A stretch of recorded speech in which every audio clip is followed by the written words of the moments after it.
नमस्कार, आप देख रहे हैं आपका अपना चैनल भिवानी हलचल खबरों के संग में मैं हूं मनोज कुमार। आइए सबसे पहले डालते हैं नजर आज की हेडलाइंस पर। जिला निर्वाचन अधिकारी ने चुनाव प्रक्रिया की दी जानकारी।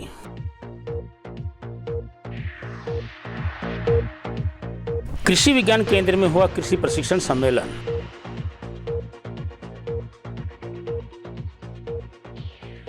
सीबीएलयू की कार्यप्रणाली को लेकर एनएसयूआई ने की भूख हड़ताल।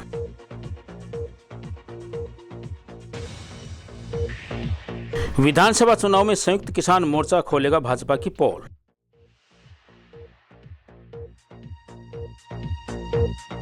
दो दिवसीय खंड स्तरीय खेलों का हुआ शुभारंभ। और अब खबरें विस्तार से। जिला निर्वाचन अधिकारी महावीर कौशिक ने पत्रकारों को संबोधित करते हुए कहा कि विधानसभा चुनाव को निष्पक्ष, पारदर्शी एवं शांतिपूर्वक ढंग से संपन्न करवाने के लिए जिले में सभी तैयारियां पूरी कर ली गई हैं। प्रशासन के पास पर्याप्त संख्या में ईवीएम और चुनाव सामग्री है। उन्होंने कहा कि विधानसभा चुनाव की प्रक्रिया पूरी करवाने के लिए जिला प्रशासन के पास संसाधनों की कोई कमी नहीं है। नागरिकों को अपने मत का प्रयोग करने में किसी भी प्रकार की असुविधा नहीं होने दी जाएगी। 27 अगस्त को मतदाता सूची का अंतिम प्रकाशन किया जाएगा। उन्होंने बताया कि संबंधित विधानसभा क्षेत्र के आरओ कार्यालय में ही प्रत्याशियों के नामांकन की प्रक्रिया पूरी की जाएगी। जिला निर्वाचन अधिकारी महावीर कौशिक ने पत्रकारों को संबोधित करते हुए बताया कि विधानसभा आम चुनाव के लिए भारत निर्वाचन आयोग द्वारा चुनाव के लिए अधिसूचना 5 सितंबर को जारी की जाएगी। अधिसूचना जारी होने के साथ ही नामांकन की प्रक्रिया शुरू हो जाएगी। 12 सितंबर को नामांकन की अंतिम तिथि है। 13 सितंबर को नामांकन पत्रों की छंटनी की जाएगी और 16 सितंबर को प्रत्याशी अपने नामांकन वापस ले सकते हैं। 1 अक्टूबर 2024 को मतदान होगा। 4 अक्टूबर को मतगणना की गिनती होगी।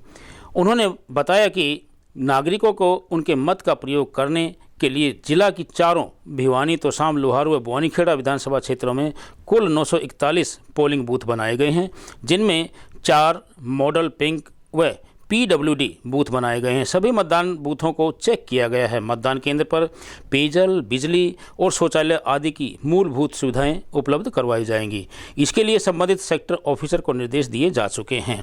उन्होंने बताया कि फोटोयुक्त मतदान सूचियों का पुनर्निरीक्षण कार्य के दौरान प्राप्त दावे एवं आपत्तियों का निपटारा किया जा रहा है। निर्वाचन आयोग की हिदायत के अनुसार 27 अगस्त 2024 को मतदाता सूचियों का अंतिम प्रकाशन कर दिया जाएगा। वहीं जिला निर्वाचन अधिकारी ने बताया कि जिला में बनाए गए 941 पोलिंग बूथों पर मतदान प्रक्रिया संपन्न करवाने के लिए 1982 बैलेट यूनिट, 1776 कंट्रोल यूनिट और 1270 वीवीपैट हैं, जो कि पर्याप्त संख्या में उपलब्ध हैं। चुनाव को निष्पक्ष एवं शांतिपूर्ण ढंग से करवाने के लिए अलग अलग टीमों का गठन किया गया है। स्वागत है। तो बेसिकली तो जो हम पहले मिले थे वो भी बेसिकली तो इलेक्शन के बारे में था। उस टाइम 2 तारीख से जो वोटर लिस्ट का रिवीजन स्टार्ट हुआ था और उसके बारे में बातचीत की थी। आज क्योंकि जो चुनाव प्रक्रिया है वो स्टार्ट हो चुकी है, उसके बारे में आप लोगों के माध्यम से जो आम जनता है उनको जानकारी देना है।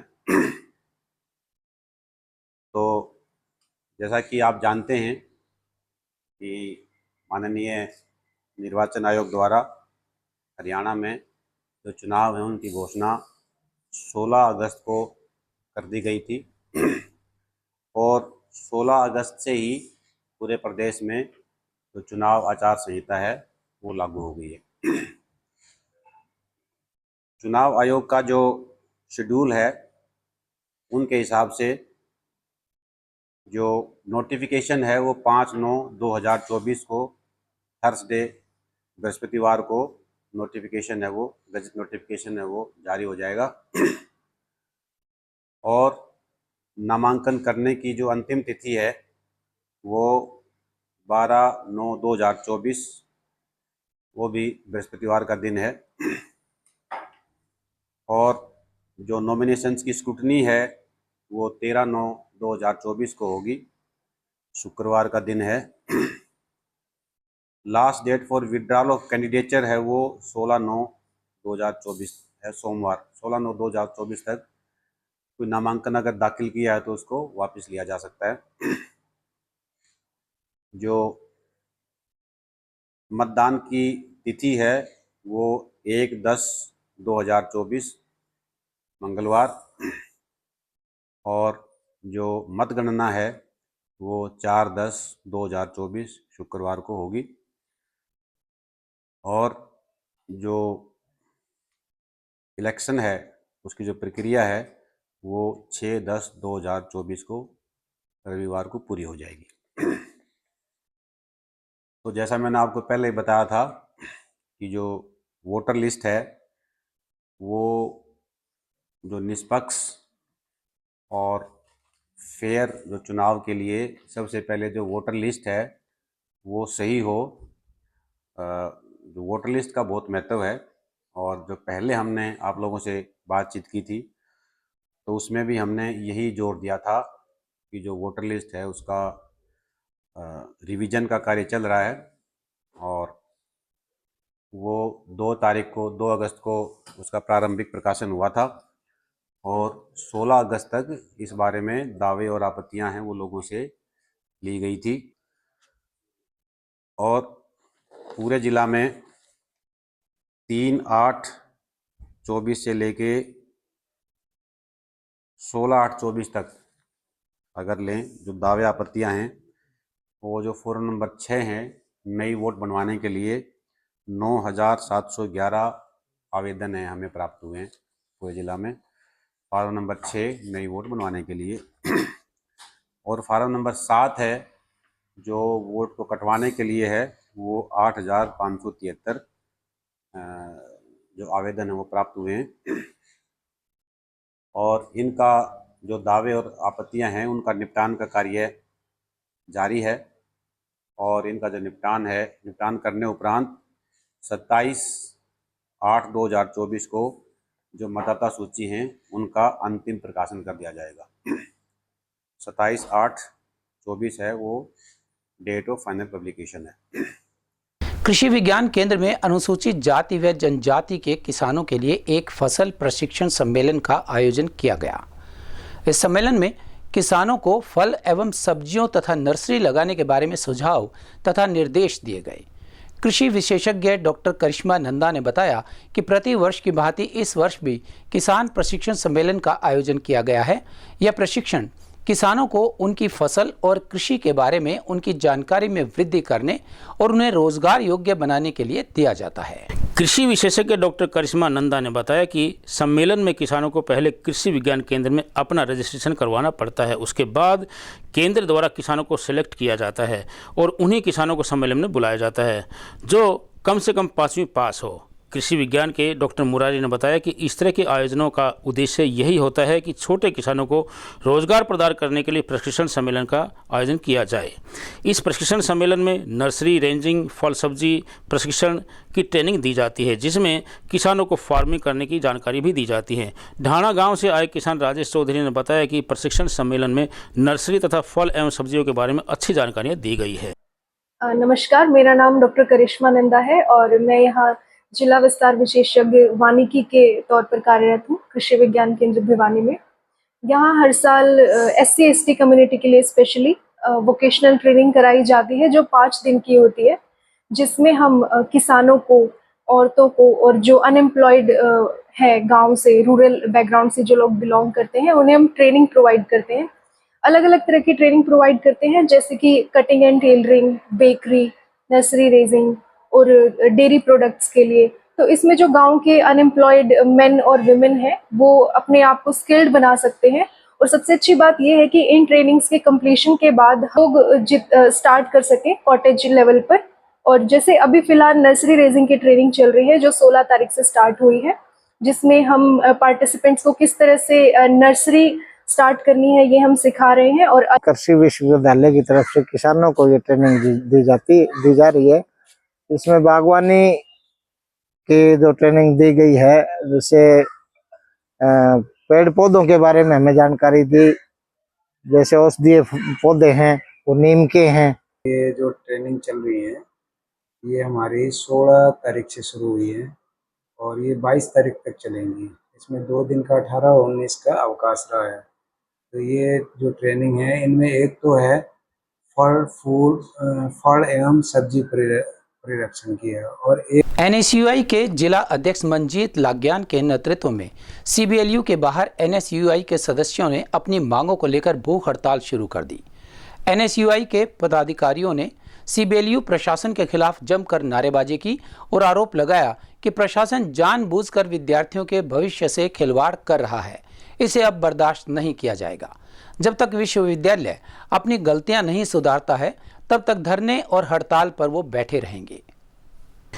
एनएसयूआई के जिला अध्यक्ष मंजीत लांग्यान ने सीबीएलयू द्वारा करवाई जाने वाली परीक्षाओं का परिणाम जारी करने की समय सीमा निर्धारित करने, विद्यार्थियों द्वारा दर्ज करवाई जाने वाली शिकायतों के समाधान की सीमा निर्धारित करने, परिणाम जारी करने के बाद डिग्री या डीएमसी देने की समय सीमा निर्धारित करने, परीक्षा शुरू होने से कम 10 दिन पहले रोल नंबर जारी किए जाने और जिन परीक्षा का गलत परिणाम घोषित किया गया है उसे जल्द से जल्द दुरुस्त किए जाने, सीबीएलयू में छात्र छात्राओं के लिए अलग अलग हॉस्टल बनाए जाने की मांगों को लेकर भूख हड़ताल पर बैठे हैं।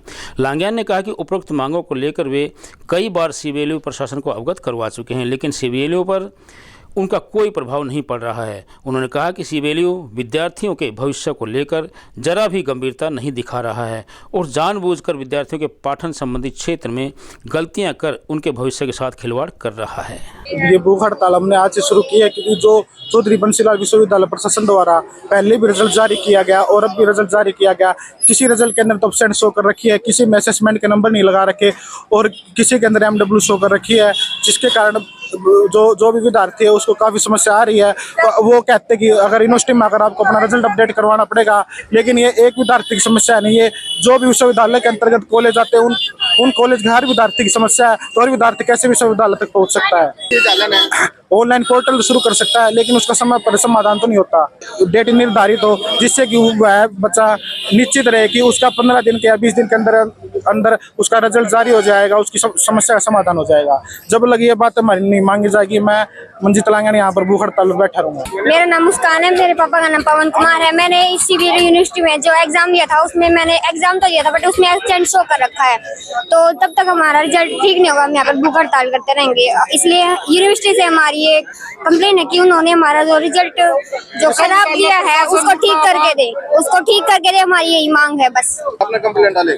सीबीएलयू की छात्रा हूँ, हमारा रिजल्ट बार बार ये खराब दे रहे हैं। अमेरिका एग्जाम देते हैं फिर भी वो हमारे दोबारा दे देते हैं और किसी पेपर में एब्सेंट दिखा देते हैं। हमें कॉलेज वाले कहते हैं कि यूनिवर्सिटी जाओ, यूनिवर्सिटी वाले कहते हैं 10 दिन में ठीक हो जाएगा, 5 दिन में ठीक हो जाएगा, लेकिन हम एक महीना हो गया हमारी कंप्लेंट दिए, अब तक हमारा रिजल्ट ठीक नहीं हुआ।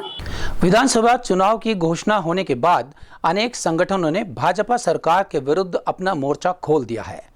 इसी कड़ी में हरियाणा संयुक्त किसान मोर्चा ने एक बैठक कर सरकार की जन विरोधी नीतियों को बेनकाब करने का निर्णय लिया है। बैठक में राष्ट्रीय स्तर के वरिष्ठ नेता जोगेंद्र सिंह उग्राह, पी कृष्णा प्रसाद व सत्यवान सहित अनेक किसान संगठनों के नेता शामिल हुए। मोर्चा के नेताओं ने कहा कि भाजपा सरकार ने कृषि और रोजगार को बर्बाद करने में कोई कसर नहीं छोड़ी है। किसानों के कर्ज मुक्ति तथा बिजली बिल संशोधन की वापसी पर विश्वासघात किया है। मुख्यमंत्री द्वारा की गई घोषणाएं केवल घोषणाएं ही बनकर रह गई हैं। फसल बीमा और मुआवजे पर कोई संज्ञान नहीं लिया गया है। हरियाणा संयुक्त मोर्चा ने विधानसभा चुनाव में भाजपा सरकार की जन विरोधी नीतियों को बेनकाब करने के लिए अभियान चलाने का निर्णय लिया है। कृषि और रोजगार को बर्बाद करने के अलावा भाजपा की केंद्र और हरियाणा सरकार ने न्यूनतम समर्थन मूल्य के मामले में C250 के फार्मूले को नकार कर किसानों के साथ घोर अन्याय किया है और कर्जा मुक्ति तथा बिजली बिल संशोधन की वापसी पर विश्वासघात किया है। हरियाणा के मुख्यमंत्री द्वारा हाल ही में जो घोषणाएं की गई हैं वह मात्र घोषणाएं हैं जो किसानों के आक्रोश को ठंडा करने की चाल है। यह नोट किया गया है कि बकाया मुआवजे और बीमा क्लेम वायदा करने के बावजूद जारी नहीं हुए। सुमित सिंह, कंवरजीत सिंह और हरजिंदर सिंह व सुरेंद्र सांगवान की संयुक्त अध्यक्षता में भिवानी में हुई मोर्चा की मीटिंग में कृषि की समस्याओं और सरकार की कारगुजारियों की समीक्षा करने के बाद तय किया कि किसान मजदूर एकता के आधार पर प्रदेश में जातिवाद और सांप्रदायिकता का मुकाबला किया जाएगा। आज जो मीटिंग हुई है इसमें हमने आगामी आंदोलन की भी रणनीति बनाई हमारी, और वो रणनीति इस तरह से है, हमारा एमएसपी की मांग को लेके, कर्जा मुक्ति की मांग को लेके, बिजली संशोधन को लेके, और जो 700-750 से ज्यादा हमारे किसान बॉर्डरों के ऊपर शहीद हुए थे उनका स्मारक बनाने की मांग को लेकर आंदोलन हमारा जारी था। पिछले दिनों सरकार ने घोषणाएं की, हमारे तरह तरह के मुआवजे भी पेंडिंग थे, वो अब भी उसी तरह से पेंडिंग है, सरकार ने कुछ नहीं किया। इस बीच में सरकार ने 24 फसलों की एमएसपी की घोषणा की है।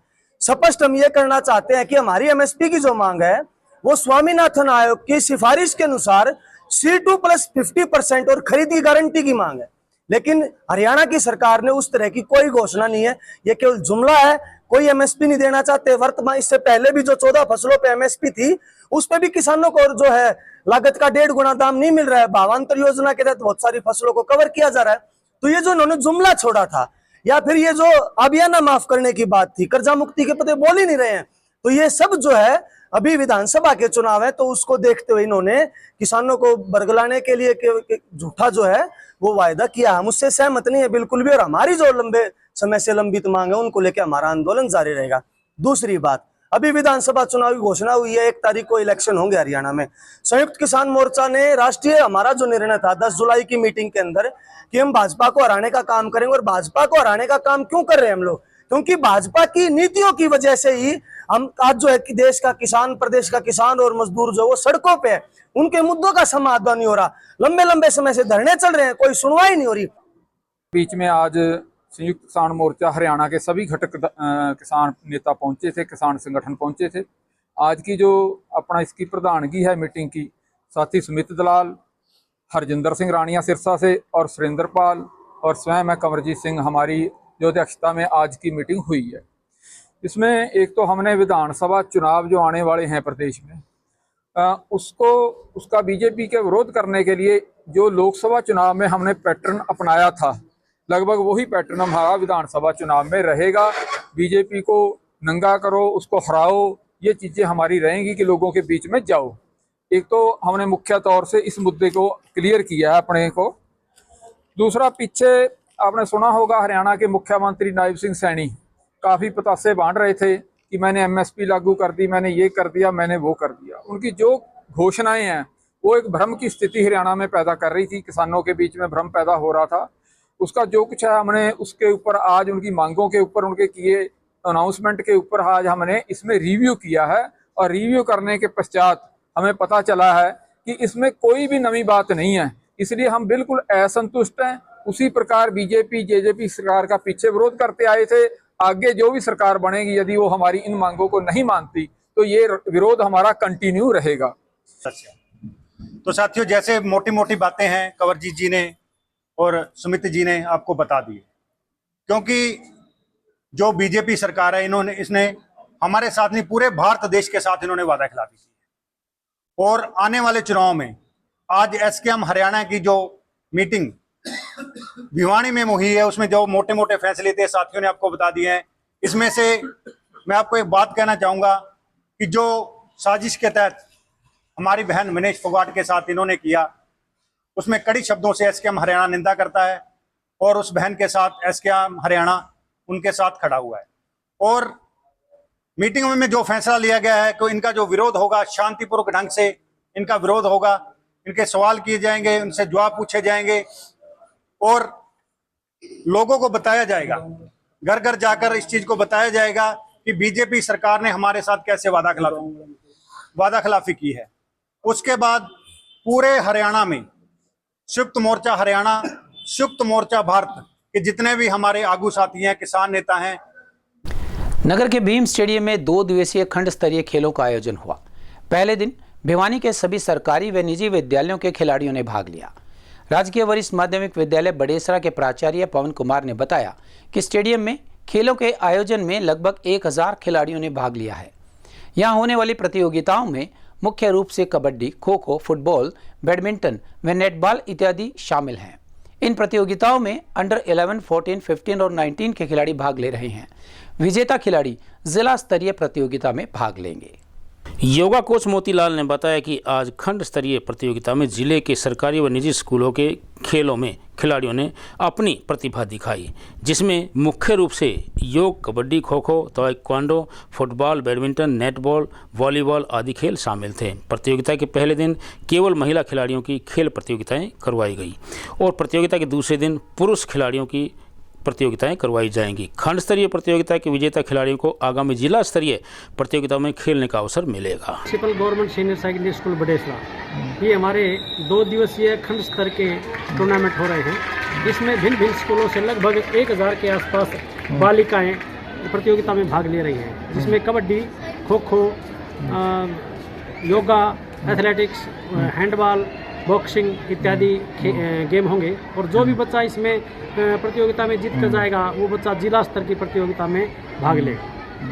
जी सर। ये जो हमारा खंड स्तरीय प्रतियोगिता हो रही है, इसमें सभी सरकारी स्कूल और गैर सरकारी स्कूल हैं, सभी इसमें प्रतिभागिता कर रहे हैं। और जो भी बच्चे इसमें अपना उत्कृष्ट प्रदर्शन करेंगे, अपनी जो है श्रेष्ठता सिद्ध करेंगे, वो आने वाले जो 2 दिन के हमारे जिला स्तरीय टूर्नामेंट होंगे, जो कि 22 और 23 को होने वाले हैं, उसमें भाग लेंगे। और ये सभी जितने भी बच्चे हैं बढ़ चढ़ कर के खेलों में भाग ले रहे हैं। ये बड़े हर्ष का विषय है कि अंडर 11, अंडर 14, अंडर 17 और अंडर 9। और अब एक खबर चलते चलते, हरियाणा विधानसभा आम चुनाव 2024 की घोषणा हो चुकी है। जिला प्रशासन द्वारा चुनाव को पारदर्शी एवं निष्पक्ष ढंग से संपन्न करवाने के लिए विभिन्न टीमों को तैनात करना शुरू कर दिया गया है। इसी कड़ी में जिला निर्वाचन अधिकारी ने भिवानी विधानसभा क्षेत्र के 227 पोलिंग बूथों पर सभी मूलभूत सुविधाएं सुनिश्चित करने के लिए 17 सेक्टर ऑफिसर्स नियुक्त किए हैं। सेक्टर ऑफिसर्स को निर्देश दिए गए हैं कि वे समय रहते पोलिंग बूथ्स पर बिजली, पेयजल, रैंप, टॉयलेट आदि की सुविधा सुनिश्चित करें, ताकि मतदान के दौरान नागरिकों को किसी प्रकार की परेशानी न हो। सभी सेक्टर ऑफिसर्स को 8 पोलिंग बूथ दिए गए हैं। जिला निर्वाचन अधिकारी ने लघु सचिवालय परिसर स्थित ईवीएम वेयर हाउस में चल रहे ईवीएम के प्रथम स्तर की चेकिंग कार्य का निरीक्षण किया। इस दौरान मान्यता प्राप्त विभिन्न राजनीतिक पार्टियों के प्रतिनिधि भी मौजूद रहे। प्रथम स्तर की चेकिंग में 1895 बैलेट यूनिट में से 1882 चुनाव में प्रयोग के लिए रखी गई। इसी प्रकार से कंट्रोल यूनिट में 1187 में से 1176 और वीवीपैट में 1290 में से 1270 चुनाव में प्रयोग के लिए रखी गई, जो कि बिल्कुल सही है। चेकिंग के दौरान मॉक पोल की प्रक्रिया भी की गई। जिले में मतदान के लिए 941 पोलिंग बूथ हैं। निर्वाचन आयोग के निर्देशानुसार विधानसभा चुनाव में प्रत्याशियों की हर चुनावी गतिविधियों की वीडियोग्राफी होगी और वीडियोग्राफी का भी वीडियो व्यूइंग के दौरान बारीकी से अवलोकन किया जाएगा।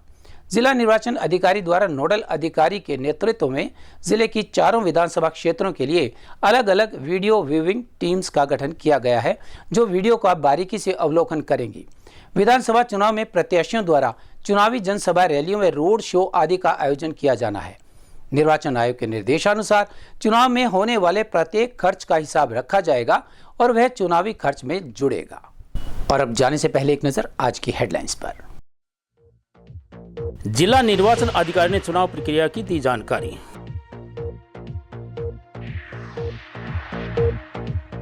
कृषि विज्ञान केंद्र में हुआ कृषि प्रशिक्षण सम्मेलन।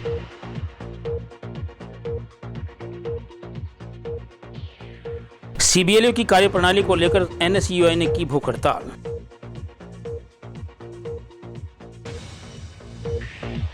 विधानसभा चुनाव में संयुक्त किसान मोर्चा खोलेगा भाजपा की पोल।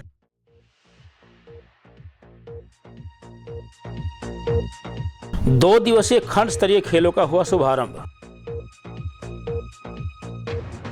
हमारे आज के अंक में बस इतना ही। अगले अंक के लिए देखते रहिएगा आपका अपना चैनल भिवानी हलचल।